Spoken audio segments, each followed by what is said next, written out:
So welcome to the Plug All Access podcast. The Plug KU team is starting this podcast to give Black students across various campuses a voice and to freely express themselves in our culture. And I appreciate you all for being here. I am Jasmine. I go to KU and I have a marketing degree, not a marketing degree, I'm pursuing a marketing degree. And if you guys would be able to say where you're from and your major, that would in the school you go to, that would be good. Okay, I can kick it off. Okay. My name is Gloriana Christian, but I go by Glo. I attend Harris-Stowe State University, and my major is business administration, and I'm in my junior year, and we will pursue our degrees. So yeah. Yes. My name is Geoffry. I go to the University of Kansas. I'm studying political science, and I'm minoring in business, and I also will be pursuing a graduate degree. My name is Courtland. I go to Webster University and I'm majoring in secondary education, social studies. Great. So welcome to the first episode of the All Access podcast called Black Power in Politics. And I'm going to start it off with a question about like a cool little icebreaker question. So what are you guys' thoughts on Black rappers endorsing Trump's policies like Lil Wayne, 50 Cent, and Ice Cube? I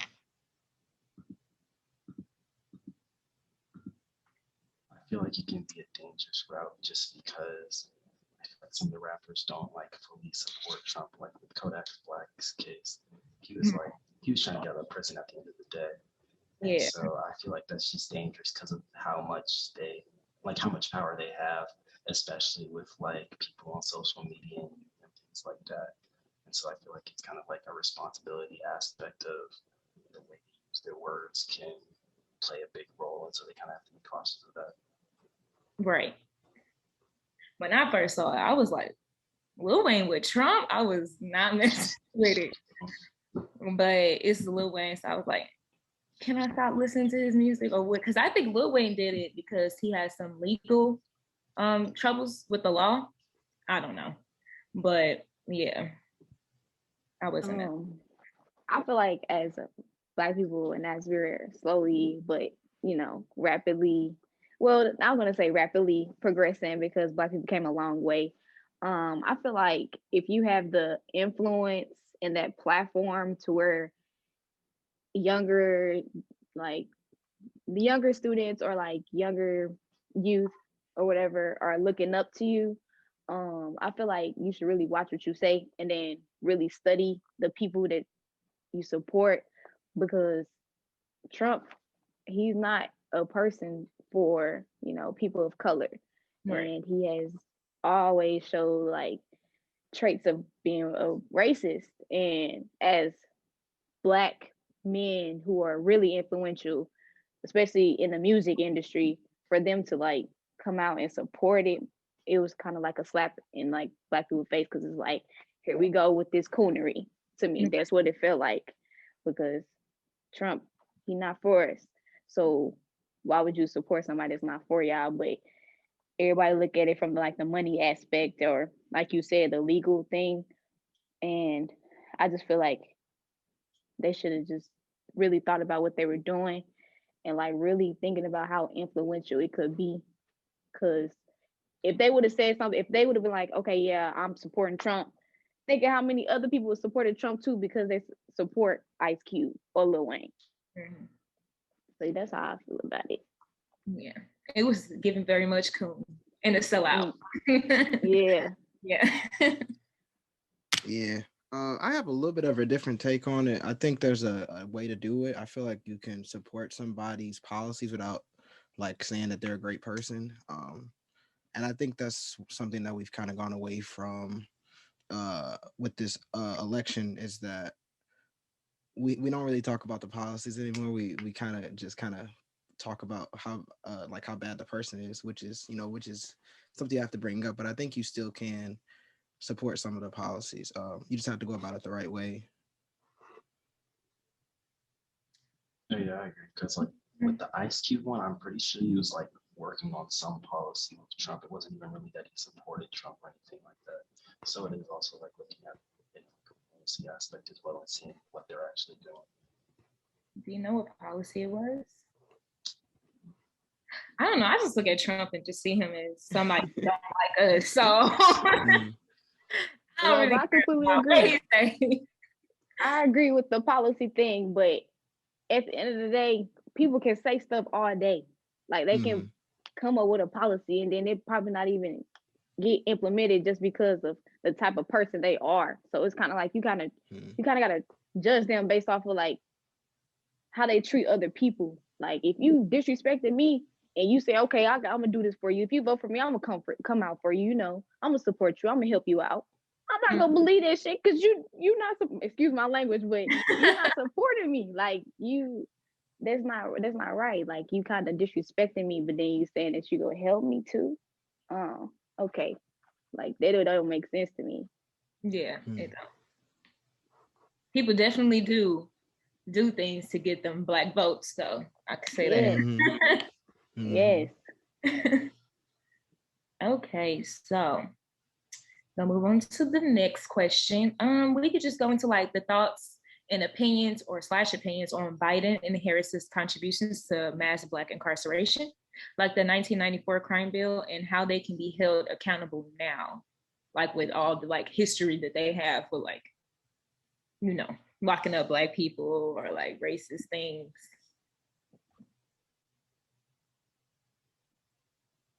I feel like you have to look at the setting of it, but then at the same time, it's like you kind of see, you gotta look at what are their plans for the future. Because like setting wise, they would have been like during the war on drugs, different things like that. So like that definitely could have, the bill could definitely led to like mass incarceration. But at the same time, we've kind of seen that Biden and Kamala both kind of have a plan to kind of work against the bill. And I feel like I've seen multiple articles where they kind of admitted to wanting to repeal some of their acts that they've done in the past, different things like that. And Kamala Harris, like being like a past attorney general, things like that, it's kind of hard not seeing her to be tough on crime. I feel like that's just kind of a hard area to expect her not to be. Right. I agree with that. Yeah, I can agree as well. I feel like as long as you're trying to do better, and I wouldn't want to judge them based off of something they did in the past. But if you're trying to do better, and if they're trying to, you know, progress after what they did back in the 90s, then I'm all for it. Yeah, I feel like a lot of Black people are in jail over like marijuana and like little stuff like that, in jail with people that actually kill people, rape people. They get caught even with a little bit of weed, they get locked up. And it just doesn't, I feel like they need to, well, first find a way to get them out of jail. Like I know jails are overcrowded with Black people. So many Black men are stripped away from their families because of little things like this, because the system is set up to lock us up, put us in poor neighborhoods, not give us as many opportunities as the majority and things like that. And I have lost my train of thought. Yeah, because like marijuana is like legal in some states and legal and not legal in other states. Like just make it legal everywhere. They get locked up in this state, but they could have been free in that state. I just feel like that's not fair at all. Yeah, so I was just watching a documentary on Netflix about the war on drugs and like the influence of cocaine, and I learned so much because you can really see how the system was basically made to bring Black people down. Like people feel like Black people exaggerate what we say, like the system was made against us, but it's true. Like just by watching the documentary and seeing how many Black people were put in jail, like Black mothers, Black fathers, how many families were separated, like where the term crack baby came from. That's like a really powerful like timeline for Black people, because it's kind of like now we got to bounce back from that. Now we have to grow from it. So everybody's turning away from cocaine as time goes on. Now everybody's, you know, into marijuana. but they showed like marijuana isn't that bad, you know. They want to legalize it so they can make a profit, but now you got to think how many people been in jail because of marijuana. Right. You got to Too get all many. out. You got to get all them people out now. If y'all about to legalize it, because it's like, why they in jail for something that's legal? So take them out. Right. I just feel like they need to.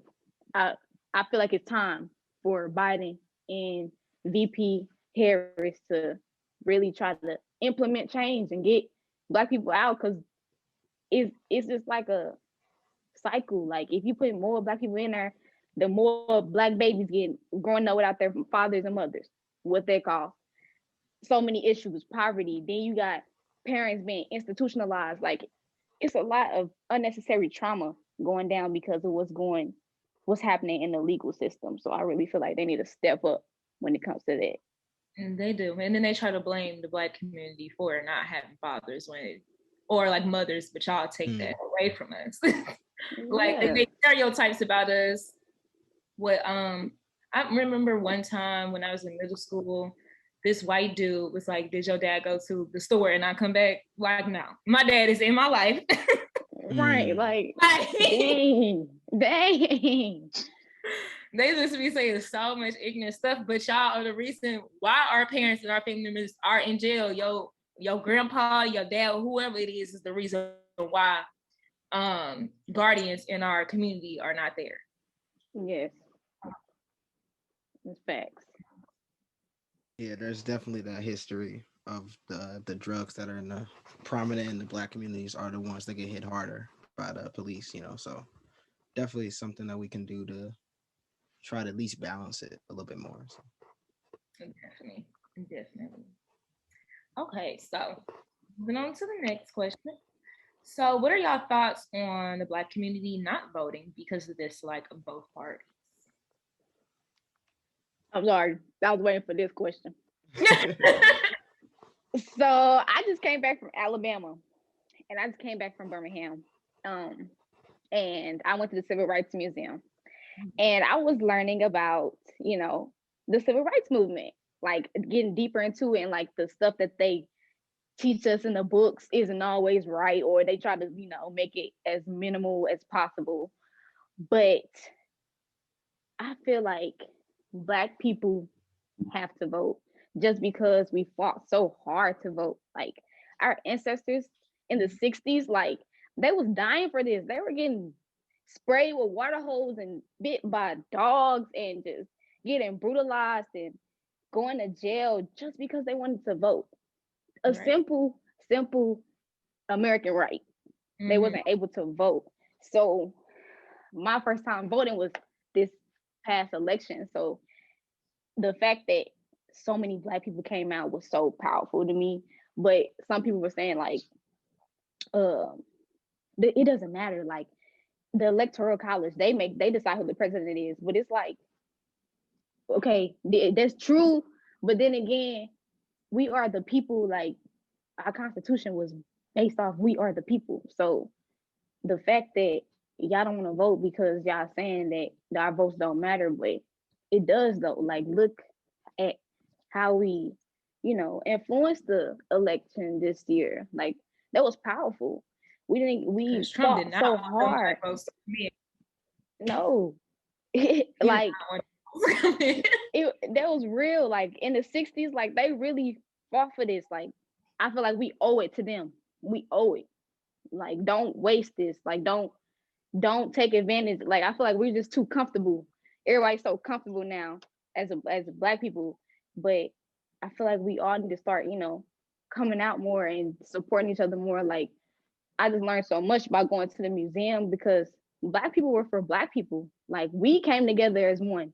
It was, you know, more value when it comes to us as people and like unification. But right now, I feel like everybody kind of, you know, dispersed. Everybody do their own thing, and everybody's so comfortable. But I just feel like we shouldn't give up on that for, you know, voting. That's important.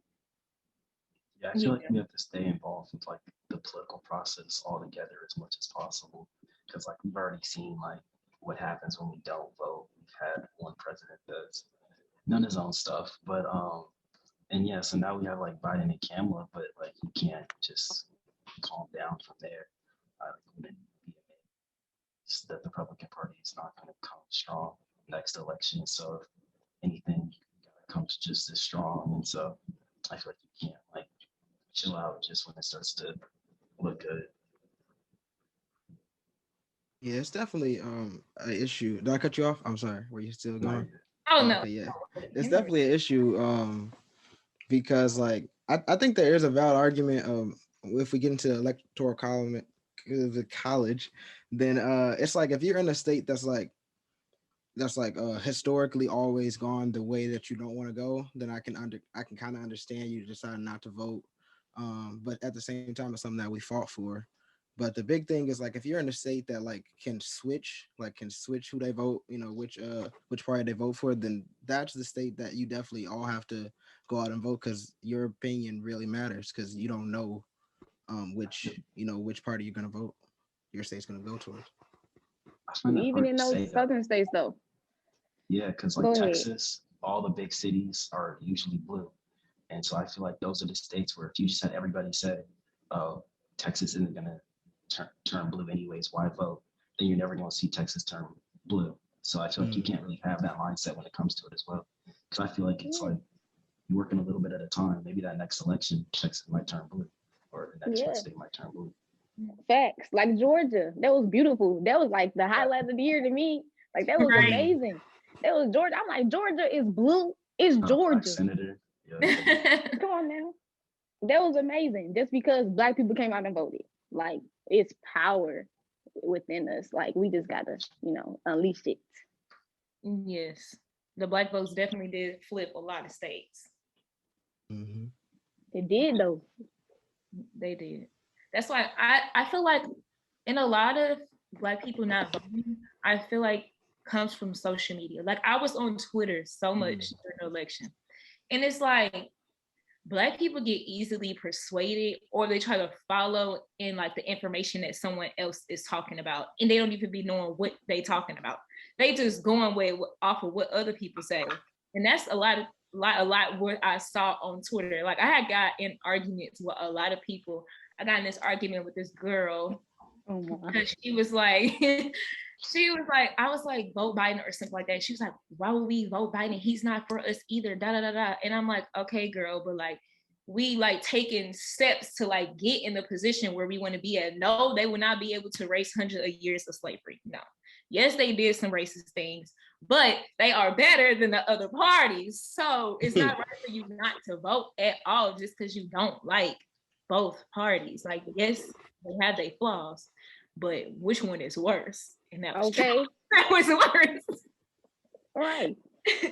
We got our fair share with him. It's time for him to get out. We got to experience something. Then we go from there. Okay. And then, especially with our generation, like this is our first time voting. Like, 2016, that's when Trump became president. I was a junior in high school. I remember freaking out in class with like I was in a predominantly white school. I remember freaking out in class like, this man straight won. And then all the white students were just like, yeah, rah. They was like going cool. I'm like, dang, like y'all didn't even vote. Wait till it's my turn to vote. I was up in there, bring my friends, we in there like, hey, y'all voted where y'all stickers at, like, and like you said, social media does have an influence on whether people will vote or not. Like I know everybody wanted to, post their I voted stickers. Like I was kind of like, you don't got your I voted sticker, you whack. Like that's how you kind of gotta do people just to make them like, okay, I'm gonna go out and vote because I need that sticker. Yeah, go do it. Right. That's funny. Okay. So that was a good discussion. So even though politicians have shown that they are not for us, do you guys think we can still make a difference in this world when it comes to racial injustices? Yeah, I mean, I would say, it's not all in the politicians as with that. It's also the thing is what you gotta understand is politicians, who they are, that does play impact. But if all the people are saying one thing and they see mass protests, mass people engaging on one thing, then they have to change the policy or else they're going to be kicked out the office. So if they want to stay, my dog's barking, but if they want to stay in office and stay in power, then they have to do what the people want. So if we keep doing those movements and keep bringing people together, then we can definitely make change. Yeah, I think the biggest thing is like our representatives, they work for us at the end of the day. So it's kind of only us that can choose who's going to make these laws. And so like, even though we have like people that are racist in the House right now, those are people that other people voted for. And so I feel like when you have a large movement of people that are voting for your representatives each election, so you're making sure they're for your values, that's going to bring out real change. But then also like peaceful protest and things like that, making sure your voice is out there. And then also just like working with communities, making programs. Yeah, I completely agree. I love to see that there's more, Black politicians. And Courtland, you said that you're studying political science. Like that's amazing because we need more like Black politicians and people who are in our government system that looks like us. Not even just Black people, but like people of color. Period. Because it matters. And like you said, Geoffrey, like being engaged in your community, like it starts within our community because only us, we know what goes on in our community. So, if we work hard to like change and work with the youth and like educate people and, work on progression, like I keep saying progression because that's my thing. But as we just keep doing that in our community, like we're definitely going to see change, and we're going to see some growth within us and just keep getting people to vote and keep getting into the office and having a voice. Like I feel like that Black people, we have a large impact. We have a long way to go, but we can definitely do some damage. Yeah, I agree. Like it's not going to change overnight since this was like embedded in America's system. To have Black people at the bottom, to have slaves, to have all that type of stuff, it's definitely not going to change overnight. But I definitely think that we can progress. I mean, we've gotten this far. We're not slaves anymore. We are able to go out to get jobs. We're able to sit in the same places as white people. So as time goes by, we are progressing. I just need them to get on them cops that keep shooting Black people.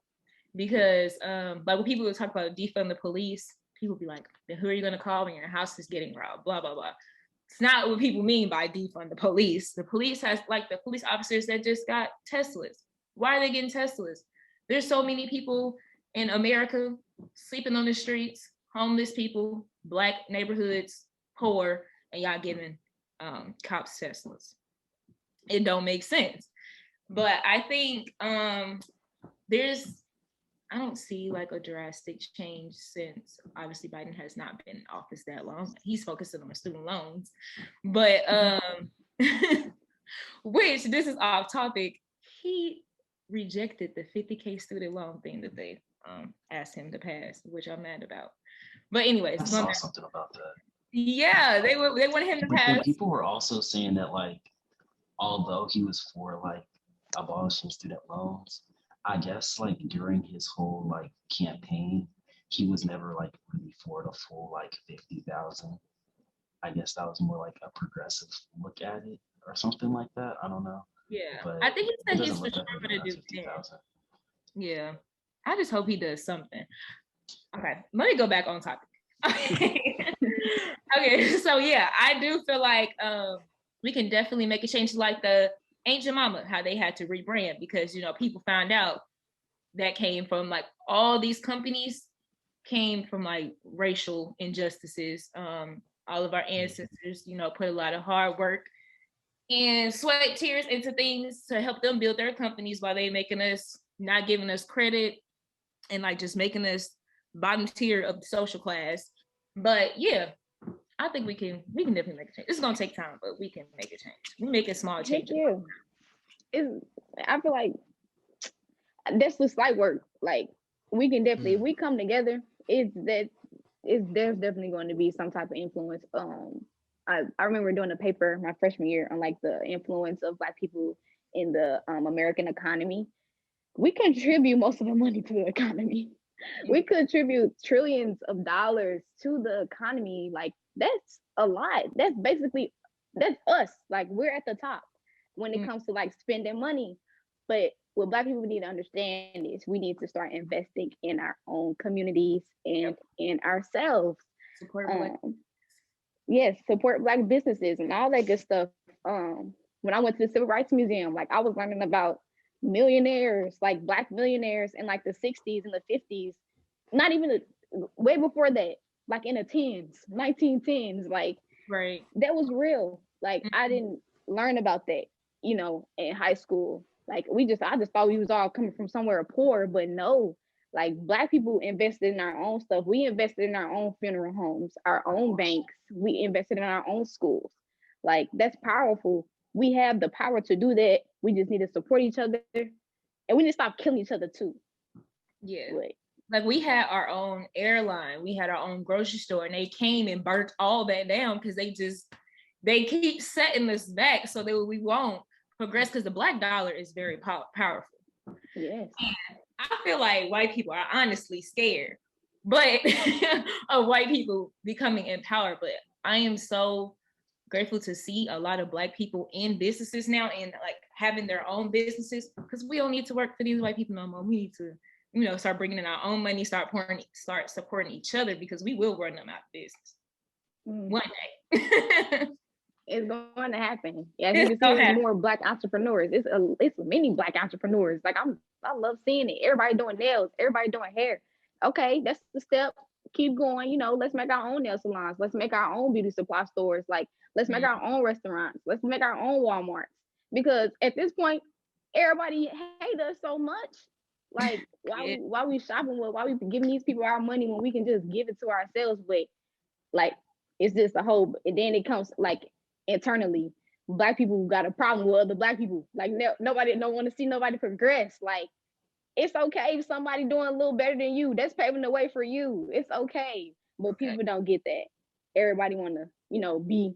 It's like a competition, but it's like white people don't compete against each other. Asian people don't compete against each other. They come together. Why can't we come together? Oh, that's because we hate ourselves. Why we hate ourselves? Because we think we come from slavery. Like it's like a long line, but it's like you gotta learn yourself. You gotta learn your history. You gotta learn the truth. Because if you think bad about yourself, you go think bad about other people. And then when you think bad about that, there's no way we can come together.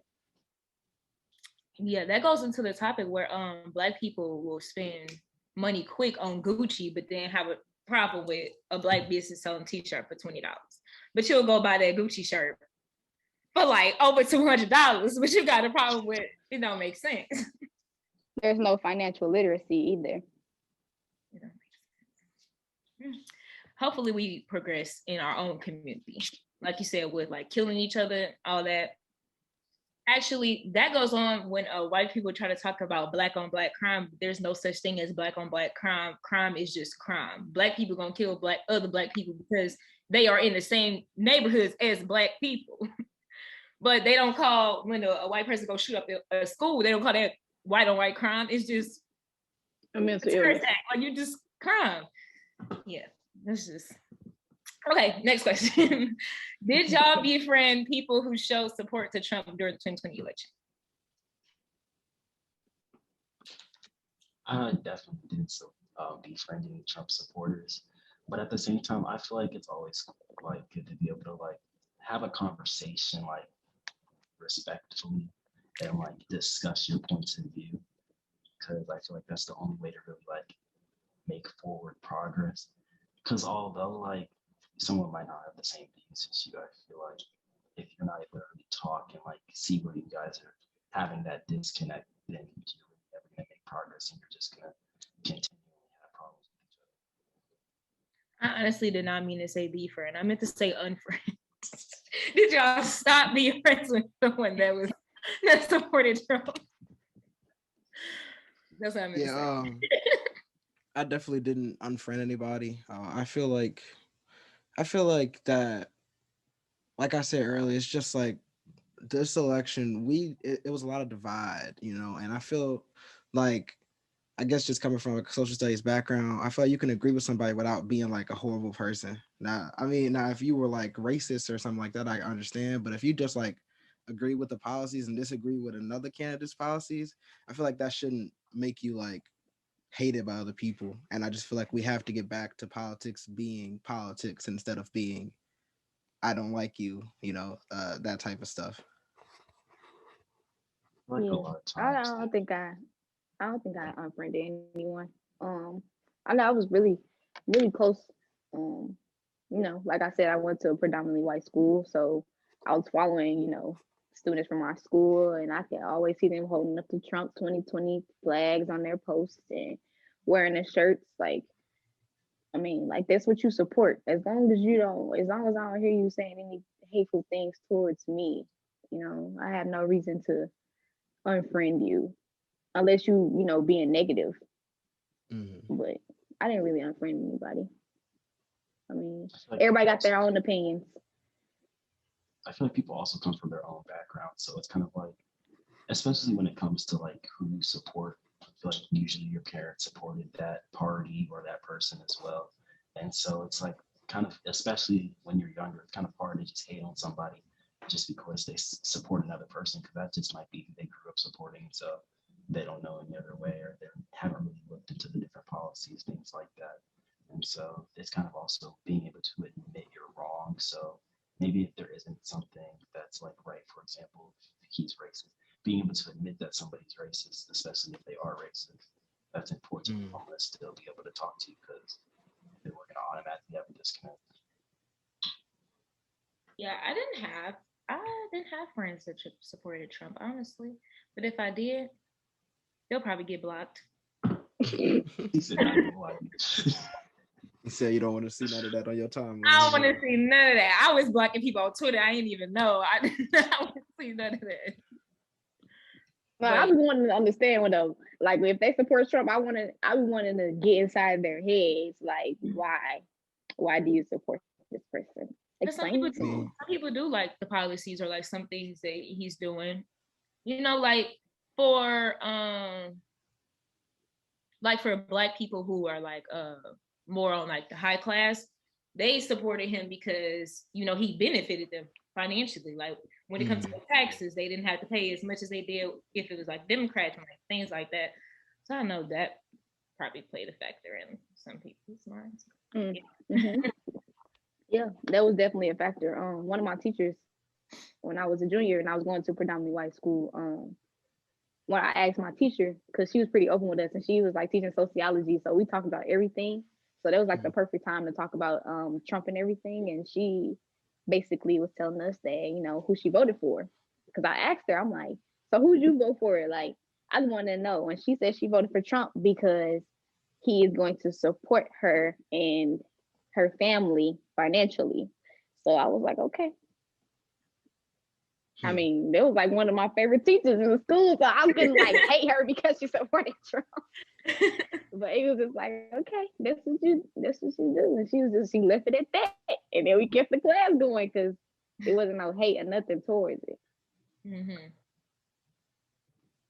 Yeah, that's like Geoffrey said, and just having a conversation where you can like talk through like different views and just kind of try to figure out why they support somebody, and hopefully you can, let them know why you don't support somebody. Yeah. I wish I could go back and ask her though, like, did he support you and your family? I want to know now.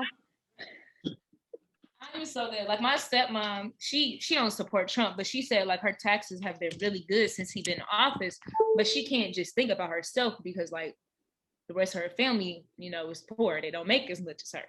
So, some people just have to think about, yeah, it benefits you. What about other people? So, yeah. Okay, so y'all thoughts on the Proud Boys rioting and no cop being in sight versus peaceful BLM protests facing tear gas and heavy armed officers? What's so good? I just feel like it's hypocritical, especially when a lot of white people got mad over Colin Kaepernick taking a knee. and then they get mad. They expect us not to be mad when they riot at a Capitol. I just feel like they made a really big issue over something small, and then they doing something big for an election that they said was a fraud but wasn't actually. I just feel like there's some hypocrisy there. We are fighting for people's lives, but they just throwing temper tantrums because they president didn't win it. Because they lost. That was a smack in the face to all Black people around the world. Okay? Because what? Like, they was going crazy. Like, yeah, they call us monkeys, but what they were doing was some literally monkeys. Because why is y'all climbing on walls? Why is y'all climbing up in trees? Like, there's not, no, there wasn't no civilized. At least when we protest, we peacefully protest. That's why it's so frustrating, because it's like, dang, like, no matter what we do, it's going to be looked at in such a negative way. But if they do, it's going to be, oh, they're fighting, it's a revolution, it's power. It's like, what? Hold on. But when we do it, it's, oh, they're rioting, they're angry Black mob. Like, whoa. But they're doing stuff way worse than us. They disrespecting the country. Basically, y'all out here burning flags and standing in front of the nation's capital going crazy. Like, what? That is embarrassing. That's embarrassing. If other countries looking at us, Girl, other countries already be looking at us like, what is going on? Exactly. And then we got members of like the they House always talking about us. I know they was looking at us like they are over there tripping. Like, what is going on? Whole time, like you said, it's a temper tantrum being thrown. Come on now. That was ridiculous. I can't wait till I get old and tell my kids about that. Sitting in my rocking chair, going off. Because that's a good story. This should never happen. All I could do was laugh, because I'm like, what is the point? Like, I think it's ironic. I'm really this mad. Great again ended in a riot.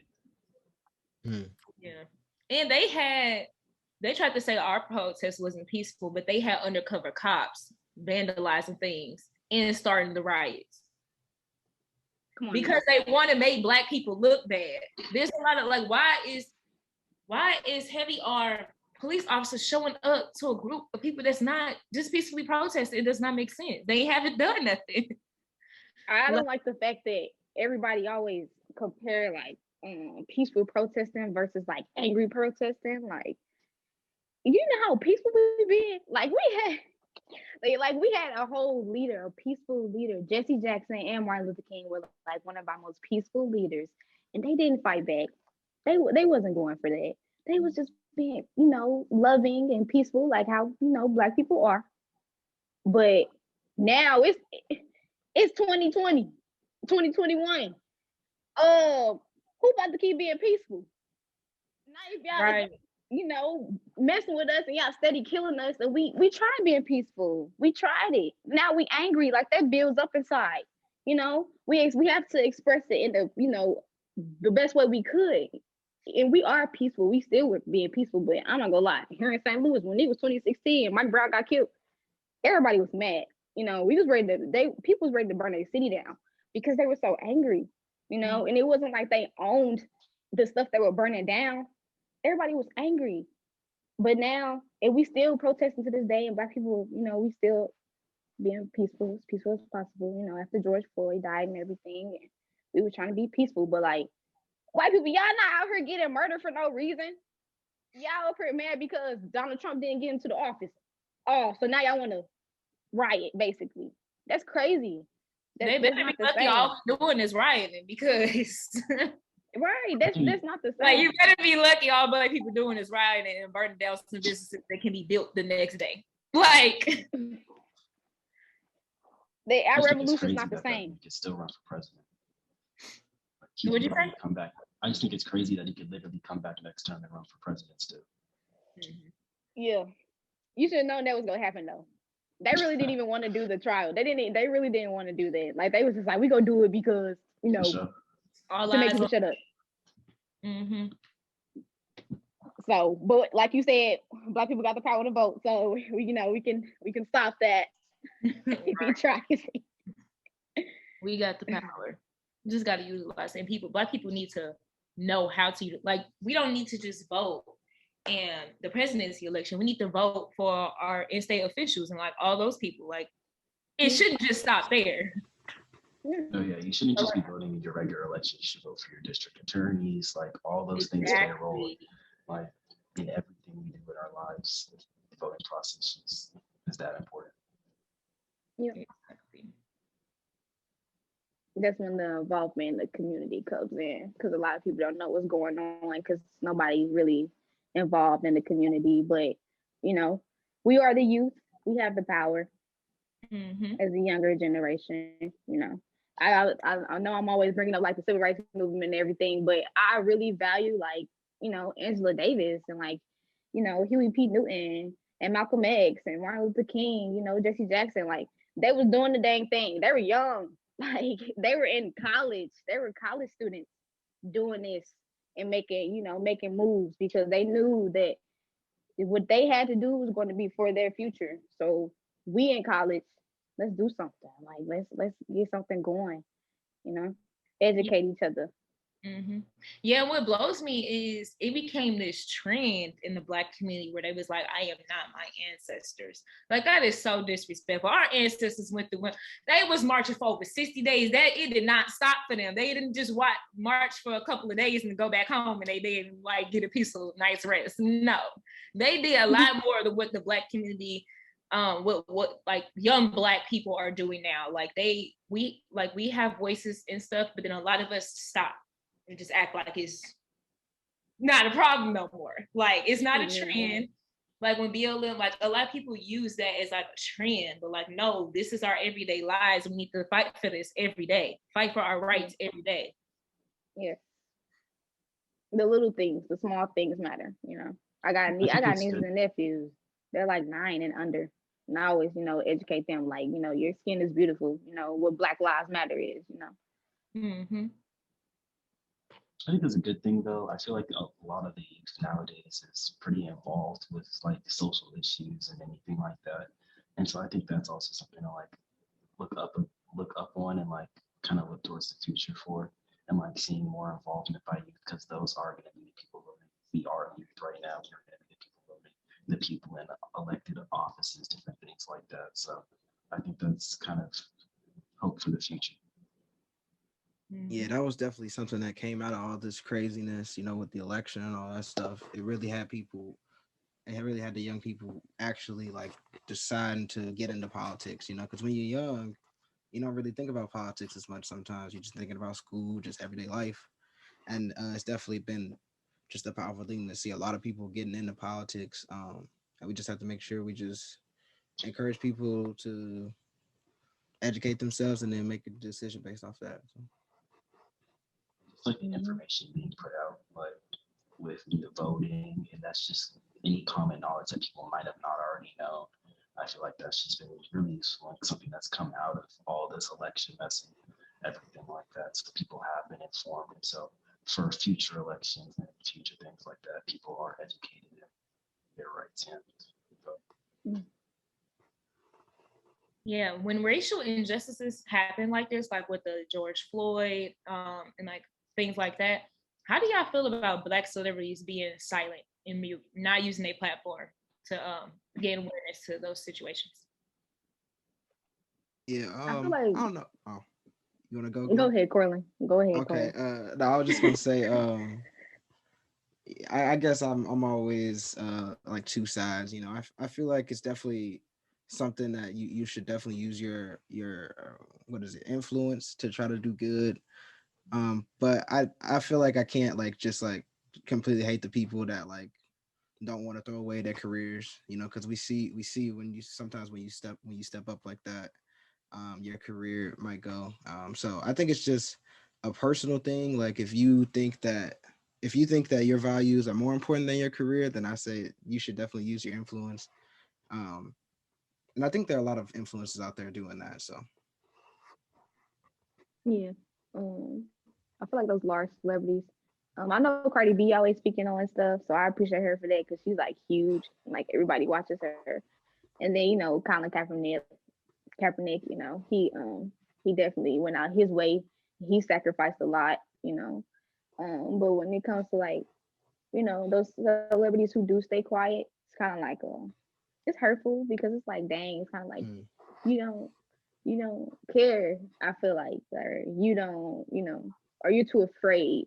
And it's kind of like, why are you living in fear? Like, we putting ourselves out here, we're putting ourselves on the line. But some of those celebrities, they actually do come out. So they're the ones that we gotta focus on, and appreciate.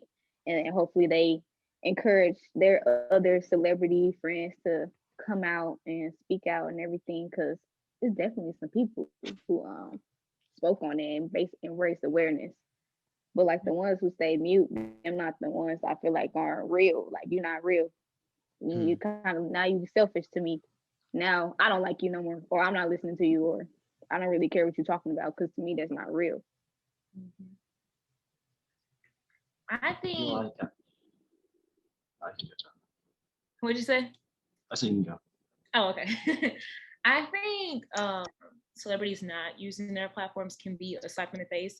But then again, some celebrities move in silence, like Beyonce. Like, even though she do eventually speak on it, she don't like just hurry up and hop on it. But you'll see her donating to things, helping families out and things like that. Like, and then people be holding some celebrities to like a standard that they can like these are singers, like rappers, like they can speak on political situations, but and they can probably help with political situations. But like what was happening in Nigeria when it was like, why didn't Beyonce go over there and talk to the government? Beyonce is a singer from America. How is she gonna go over there, tell their government for them to stop killing people? That do not make sense. Like, some of these celebrities, people be holding to this position that's not in a bracket. Like, I think Beyonce, Rihanna. No, for real. So yeah, I think, yeah. But like when people are just not silent at all, or like try to go against what Black people are doing, like it was this comedian that was talking down on Black people rioting. I think his name was like Desi. Was it Desi? I don't know. But he got so much hate that the cancel culture came for him because he was just talking about, I don't know, just downplaying like Black people that were like looting like Targets and like things like that, or like damaging. But it's like these corporations can be built again. It is about people hearing what we got to say, and we gonna say what we got to say. And if they don't want to hear it, they gonna see it. So yeah, so like him, he was a little coon for that. But some celebrities just, they care about like losing their platform, if like speaking up against certain things, and like, I don't know, like you will always be Black, so I feel like you should be determined to speak on Black situations. Right. Because you work for the white man, you still a nigga in their eyes. They don't care. Right. Facts though. As a celebrity, I feel like you have to be pretty tough though, just because at the same time you are a public figure, so like your information out there is public as well. So I feel like it's really easy to get like threats from people you don't know, different things like that. And especially those with like families, I feel like that can be like no matter what, no matter who you are, a scary thing to just get threats from random people. And then like at the same time, like speaking out can cost you your career, especially as a Black man or woman. Like we've seen Colin Kaepernick, like he lost his whole job from just kneeling. Like I feel like that's also something that they think about at the same time. But I feel like if you don't stand for something, you will be able to fall for anything. And Colin was definitely that person who kind of was like, I'm about to do this because I believe in something that's going on with people who look like me. And I feel like, I need to raise awareness. And even though he lost his job, like, I didn't know who Colin Kaepernick was until he did that. Now here I am buying a t-shirt of his, or, he's, the campaign person for Nike. I'm about to go buy some Nike shoes because Colin Kaepernick is on the campaign. I like stuff like that because it shows me like you care, like you listening, what matters. This is important to you. I agree. Okay, well, we are coming towards the end of the podcast. It's almost been an hour since we've been on it. So yeah, we're gonna wrap it all up, and I thank y'all for being a part of our first episode. And did y'all want to say anything? Or Yeah, shout out to everybody on the podcast. It was nice talking to you all and hearing your opinions. And I think you guys are amazing. Stay black, Yeah. stay educated and be your beautiful selves. Thank you. Yeah, I just think it's very powerful to just come on a platform and try to just educate and just try to spread awareness to issues. So I thank y'all for the opportunity, and yeah, thank you. Thank you. I really appreciate the both of you for being on the podcast and Maya being able to find y'all. It means a lot to me. This is my first time doing this.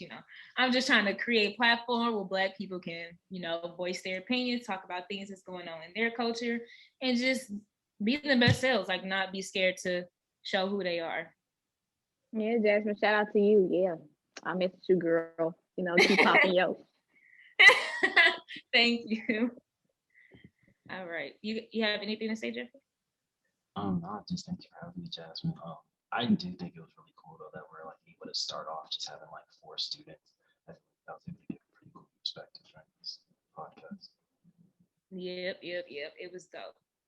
All right. Well, this will be dropping this Friday.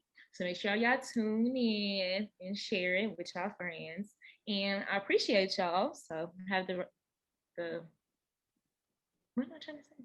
Have a nice day in the rest of your week. Peace. Peace, y'all. All right. Bye. Thank you.